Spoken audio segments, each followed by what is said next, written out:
Abandoned mail-order bride was left in a snowstorm with no shoes, until a Lakota warrior wrapped her in his cloak. "What? You're not pure?" The words cracked through the frozen air like a rifle shot. Josephine Burke blinked, stunned, as the wind flung her hair into her eyes and the snow stung her cheeks. "I don't marry ruined women," the man snarled, voice rising over the roar of the wind. "I don't care what you wrote in your letters. You lied. You're damaged goods, and I don't hitch myself to shame." Jo opened her mouth, breath trembling. "I never lied. I told you I taught school, that I had no family left." "You left out that someone else's hands had already been on you," he spat, his lip curling. "You think a man like me would marry a woman with a past? I paid for purity." They were only halfway across the Black Hills, the storm closing in fast. Snow swirled around the horse-drawn wagon, the canvas cover whipping like a torn sail. Jo stood on the frozen ground, her wool coat flapping open at the hem, hands shaking as her fiancé Samuel Kearns, merchant of fine goods and foul tempers, stepped down from the wagon with disgust in his eyes. "I came all this way," Jo said, voice cracking. "You wrote me. You begged me to come. I sold everything I had for the train, for this. That was before I knew you were tainted." He turned, picked up her travel bag, and tossed it into the snow at her feet. "You think you can trick me into honor? I won't be shackled to a woman who was someone else's first. You're nothing but a fraud in a corset." Jo gasped as he shoved her backward hard. Her feet slipped on the packed snow, and she tumbled to her knees, landing with a dull thud that jarred her spine. The cold bit through her gloves and into her bones. Samuel mounted his horse without another glance, yanked the reins, and turned back toward the trail they had come from. "Find your way back if you can," he called over his shoulder. "Or don't. Doesn't matter to me." And then he was gone, swallowed by the white. Jo sat frozen for a moment, not from cold but from the sheer brutality of what had just happened. Her ears rang. Her mouth tasted of blood and disbelief. She looked around at the endless, unforgiving snow and the gray sky pressing low above her. "Samuel," she screamed, her voice hoarse and cracking. "Samuel, please." No answer. She stumbled to her feet, grabbed her bag, and staggered forward, trying to follow the tracks his horse had left. The wind howled, snow blowing sideways, stealing her breath. Each step felt heavier than the last, her limbs already numb. She slipped once, then twice, catching herself with raw hands. The third time she went down hard, face first, and stayed there for a long moment, chest heaving, heart hammering in her ears. She forced herself up, lips trembling. "Don't cry," she whispered. "You're not going to cry." But the tears came anyway, freezing on her cheeks before they could fall. She kept walking. The sky was a blur, the horizon lost. Trees in the distance vanished behind walls of white. Her feet burned, then stopped burning altogether. It was not until she stumbled again and fell flat on her back that she noticed her boots were gone. She sat up, gasping, and looked down. Her feet were bare, bloodied, the toes blue-tinged and raw.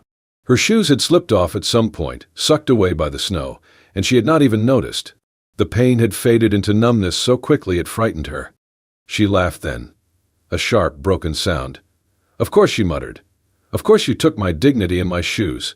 Her voice echoed emptily, lost in the storm. She tried to rise again, but her legs buckled beneath her. She dropped to her knees, then collapsed to her side, snow rising up to meet her like a pillow, soft and merciless. Her vision blurred. The cold crept into her lungs. Her body began to shake, then stilled. Somewhere in her fading mind, she remembered reading that people who froze to death often felt warm at the end. She wondered if that would be her. Abandoned, barefoot, bleeding into snow, left to die in a place no one would find her. She closed her eyes and waited. The snow had begun to settle like a shroud when the wolf came. White against white, it moved soundlessly through the drifts, its breath a pale fog in the frigid air. Eyes like amber fire blinked once, twice, then locked onto the crumpled shape lying in the snow. Josephine did not stir. Behind the wolf came the man, tall, broad-shouldered, wrapped in a heavy cloak made of stitched pelts and bone toggles. His face was darkened by wind and sun, framed by thick black hair tied loosely behind his neck. He moved with the silence of the wild, no crunch, no breath wasted, and when he knelt beside her, his fingers were cautious but sure. The man pressed 2 fingers against the side of her throat, then studied the blue beneath her fingernails, the blood on her bare feet. She was still alive, barely. He scooped her up with no sound, no words, Her head lolled against his chest, lips parted in a soft, unconscious sigh. Her skin was cold. Her dress was torn and stiff with frost. He felt her bones beneath the fabric like splinters. With the wolf trailing beside him, he carried her through a break in the trees, down into a gully, and then up again into a ridge path few feet had ever touched. Half an hour passed. The storm howled, but he did not flinch. At last they reached a narrow cleft in the mountainside, hidden behind a fallen pine and rock stained with lichen. Inside was a cave, deep, dry, and warm with the scent of wood smoke. A small fire crackled in a ring of stones. Firs lined the back wall, and bundles of herbs hung from the ceiling like dried wings. He laid her down near the fire, wrapped her in a thick bison skin, and rubbed her limbs with a salve of bear grease and sweet roots. He worked in silence, like a man who knew death and how to ward it off. The wolf circled once, then lay at her feet, its body coiled like a living sentry. The man sat down across the fire and watched her. She had not yet opened her eyes. He knew this woman was not from his world. Her dress, though soaked and torn, was made from fine material, Eastern stitched. Her hands were soft, her face narrow and pale, but her jaw had a stubborn tilt, even in sleep. He had seen women like her in the settlements, proper, bitter, judgmental.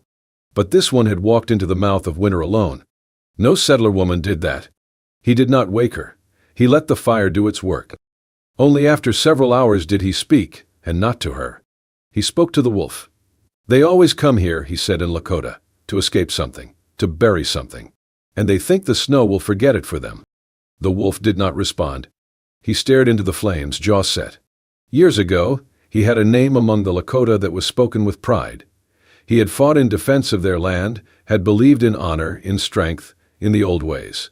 But in the final winter war he had ridden into battle under a flag of peace, only to be met with bullets and betrayal. Captured, tortured, left for dead. When he returned, scarred and broken, his people turned their backs. They called him traitor. Said he had spoken things to the soldiers. Things that got brothers and cousins killed. He had not. But he did not beg to be believed. He left. Walked into the hills and did not return.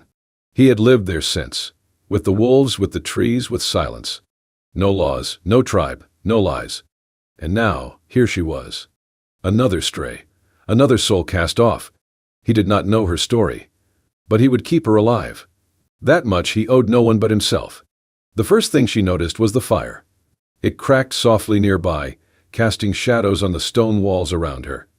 The air smelled of smoke and cedar, of something earthy and strange but not unpleasant. Her eyes fluttered open, dry and stinging, and for a moment she lay still, listening to the quiet pop of flame and the wind moaning faintly beyond rock. Then she sat up, fast.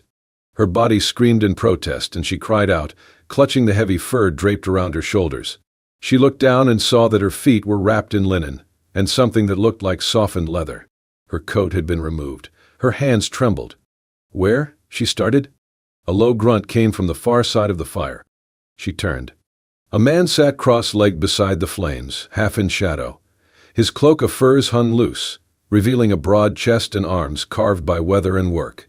His face was hard, unreadable, with dark eyes that studied her like a wild animal deciding whether to approach. Behind him, a white wolf lay still, golden eyes trained on her. Joe froze. "Who are you?" she asked, voice brittle. The man pointed to a wooden bowl at her side. "Eat," he said. Then, after a pause, warm. "Stay." She stared at him. "Do you speak English?" The man gave no answer. Her heart pounded. "Where am I?" Still silence. "I have to leave," she said, gathering the edge of the fur around her. "I have to go back. There's a town not far." "Storm," he said, cutting her off. "No road. No mercy." She rose, ignoring the pain in her legs, but her knees buckled. She fell against the wall with a groan. The man stood, crossed the space between them in 2 quiet steps. She flinched, but he only lifted her gently and placed her back beside the fire. "I am not your prisoner," she snapped. "No," he said simply. "You are cold." She glared at him, lips tight. "They think I'm weak, that I ran, that I begged. I didn't. He left me." The man said nothing. Joe's voice broke. "They'll be telling lies already. They'll say I seduced him, that I deserved it. I have to go back. I have to clear my name." The man crouched and stirred the fire with a stick, eyes distant. Then, in a voice like gravel and snow, Honor does not live in places where people laugh at another's pain. She blinked. What? He didn't repeat it. She sat still, stunned, the words echoing in her head. They stayed like that for a long time, two strangers seated by firelight, separated by silence and lives neither could imagine.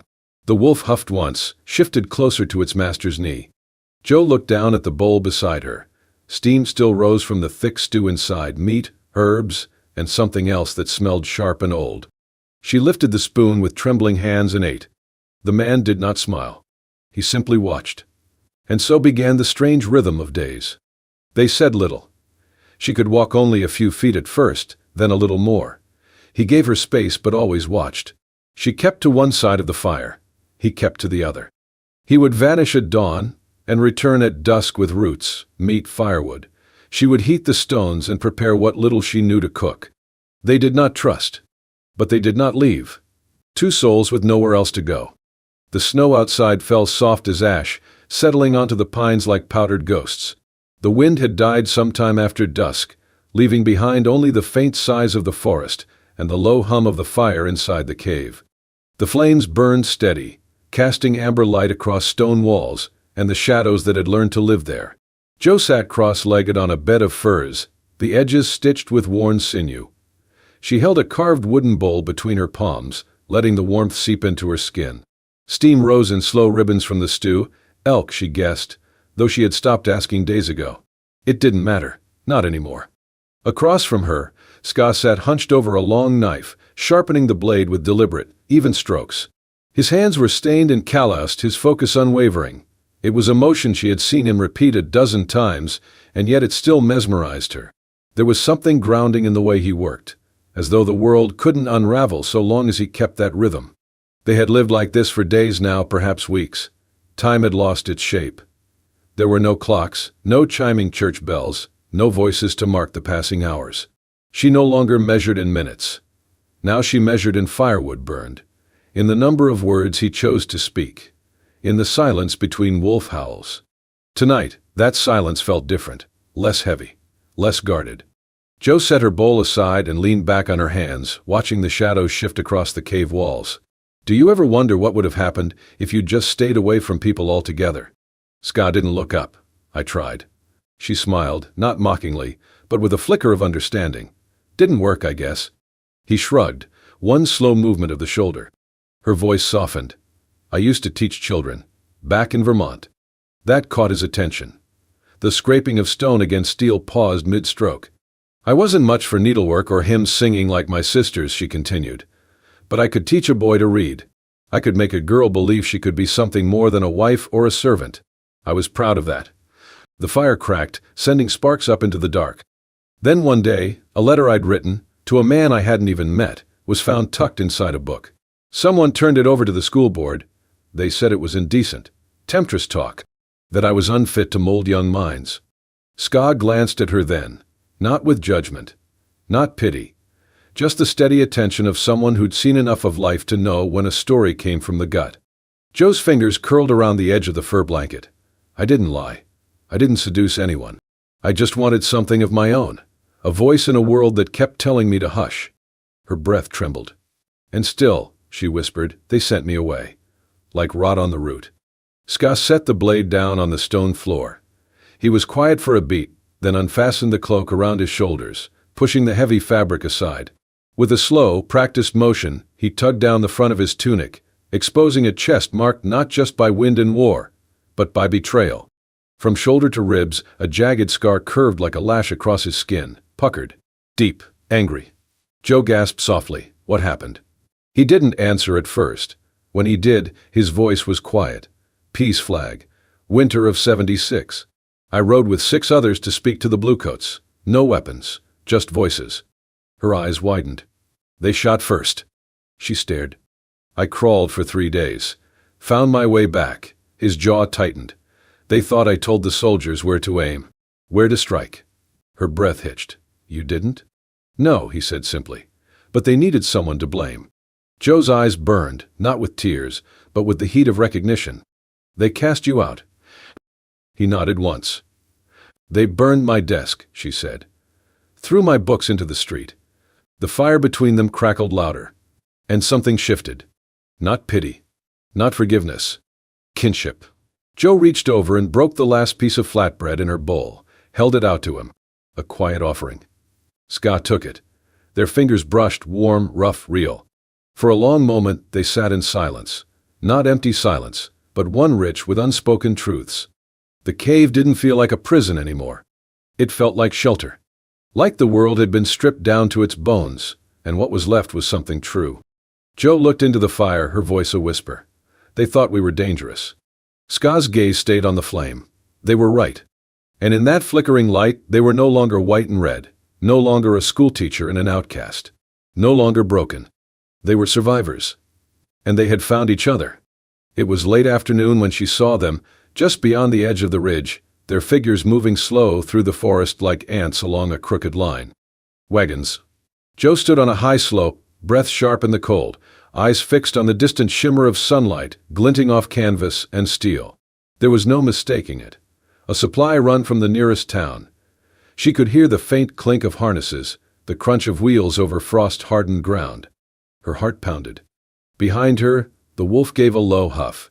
Beside her, Ska stood with his arms crossed, gaze already narrowed on what she'd seen. "It's the town," she said quietly. "They're just a few miles off. I can make it before nightfall." Ska said nothing. Joe turned to face him. "I need to go." He studied her face, her resolve, the light that had returned to her eyes in the weeks they'd spent together. "You are safe here," he said. She nodded. "I know. You are not ready for them." "I was not ready for him, either," she replied. Ska's jaw tightened. Joe stepped forward, voice steady.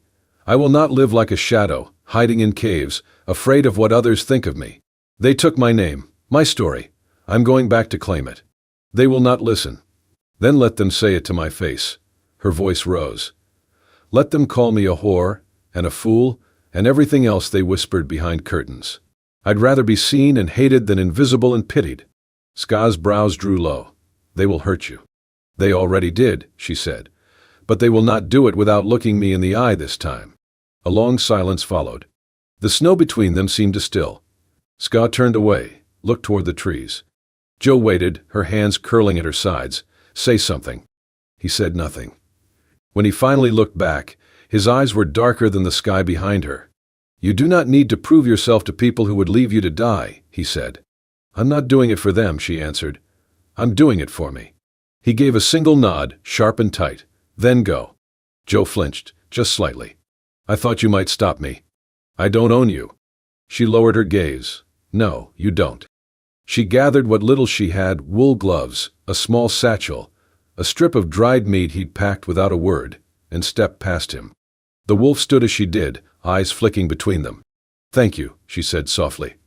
Ska did not respond. She looked at him one last time. He stood still, framed by snow and trees, as unmoving as the mountain. Joe turned. She walked. Ska watched her go, arms at his sides, fists clenched just enough for the bones to show through the skin. He did not follow. Did not call her back.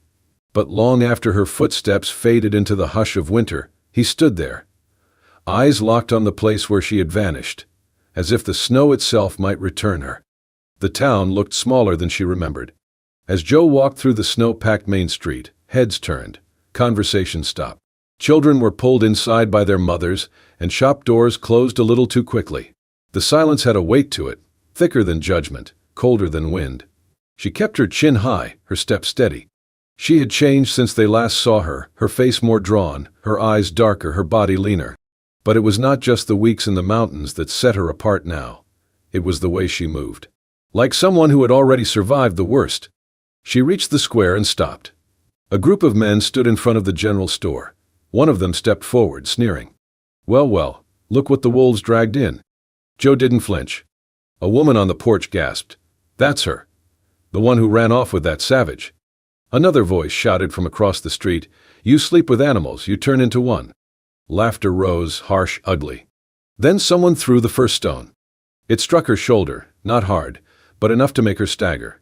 More followed, snowballs packed with ice, a chunk of mud, a half-rotten apple. Her bonnet was torn from her head by a boy no older than 10. He whooped as it flew into the snow, then shouted, "Witch!" Still, Joe did not run. She stood there, cheeks burning, eyes bright with fury, chest heaving.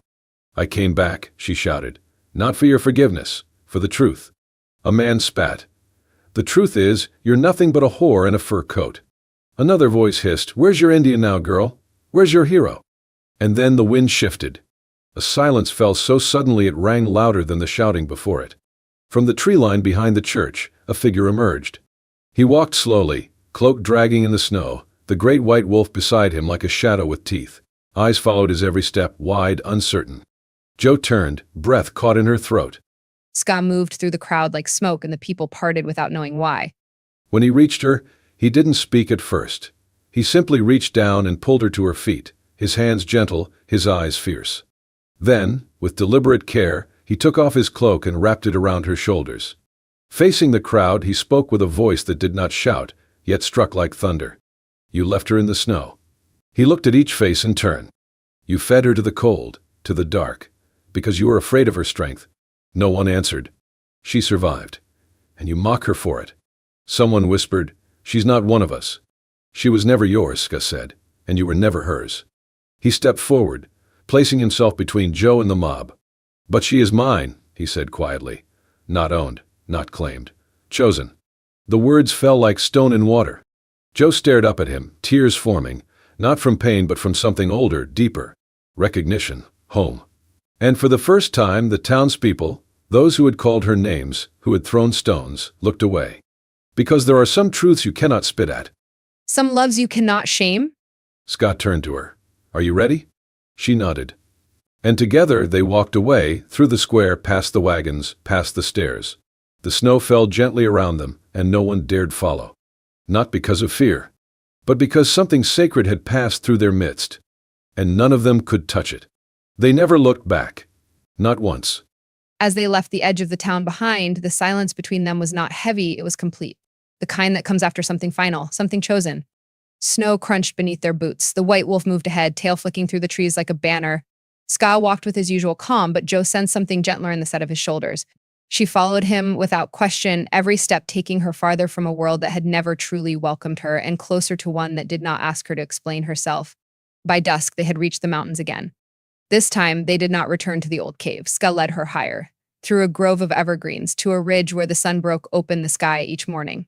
There, with stone and timber, they built a new shelter, wider, warmer, with a view of the valley far below. Joe worked beside him, learning with her hands what he had long known with his bones. She stitched leather with sinew, learned which herbs soothed wounds and which ones summoned sleep. Her fingers grew calloused, her arms stronger. The pale of her skin deepened with sun and ash. And the silence that had once stretched between them began to fill, not with words, but with living. She no longer counted days. She counted firewood stacked, meals cooked, the feel of his presence beside her while she slept. There were no church bells, no papers signed, no witnesses. Only a fire that never went out and two hearts that beat in rhythm, with snow melt, and the howl of distant wolves. Then one evening, after a long day of carving stone and boiling roots, Joe sat beside the fire, wrapped in a cloak of her own stitching. Ska sat nearby, mending a bowstring. The wolf snored beside them, paws twitching in dreams. Joe stared into the flames for a long time before speaking. "When I was a girl," she said, "I used to imagine being chosen by a man, by a church, by a town. I thought love had to be given permission." Ska did not answer. He rarely did when she wandered into memory. She turned her head, eyes catching the firelight. "I don't want permission anymore." He looked up then, still waiting. "I choose you," she said simply. "Not because I'm supposed to, not because anyone says I should, but because every part of me that was lost found its way back in you." The wolf lifted its head at her voice, then rested it again. Ska set the bowstring aside. He didn't smile, but he nodded once. And in that silence, under stars older than any law, beside a fire that had never needed blessing, it was done. No vows, no rings, only two people. And a promise written not in words, but in the life they built, the pain they endured, and the truth they no longer needed to defend. Because wolves do not ask permission. And neither did they. A year passed. The winters still came hard in the Black Hills, but the stories came harder. It began with a trapper half drunk in a saloon, telling of a pair he saw near the northern ridge, a woman with hair like copper flame and a man darker than shadow, silent as snow. They lived high above the pines in a stone house smoke-fed and guarded by a great white wolf. "Didn't speak," he said, slurring into his drink, "just looked at me like I didn't belong in my own skin." Then came the boy. 8 years old, lost from a wagon train for nearly 2 days, found by a search party 3 miles off route, warm and fed and clutching a pine whistle carved with care. He spoke little at first, just stared into the fire with wide eyes and a quiet smile. But when they asked who saved him, he answered plainly, a red-haired woman. She gave me honey, told me wolves don't bite unless you chase them. What else did she say? Someone asked. He smiled again. She said the best word is freedom. She taught me how to say it. The town grew quiet after that. No one said the names, but they all knew. Joe and Scow were no longer seen, not in markets or along the trails, but the signs were there, hearth smoke on far-off ridges, snares reset with care, children's stories whispered of the wolf bride who once wore town shoes and now walked barefoot on stone. They didn't ask where she went, because some truths don't require a map. She had not disappeared. She had chosen, and in doing so, she had rewritten a fate no one else dared touch. There were no pictures, no markers, no record in church ledgers or county books, but there was memory in the eyes of the boy who now carried a whistle on a string, in the wary silence of hunters who never dared set traps in that part of the woods again. And in the words left behind by a mail carrier who once braved the pass and saw two figures dancing around a fire under a moonlit sky, no music but the wind, no audience but the wolves. They were not ghosts. They were alive. And they had built something beyond forgiveness, beyond law, beyond shame. A life not handed down or bargained for. A life claimed. A home forged by scarred hands and stitched with quiet devotion. And so, when the snow fell again, heavier than the year before, those who remembered told their children, "They don't live in our world anymore." And the wiser ones added softly, "They live in the world they chose." Because wolves don't ask permission. And love, when it's real, never has to. If this story moved you, if you believe love belongs to the brave, not the perfect, then you've just stepped into the kind of world we live for here. At Wild West Love Stories, we don't just tell tales of the frontier, we give voice to the hearts that history forgot.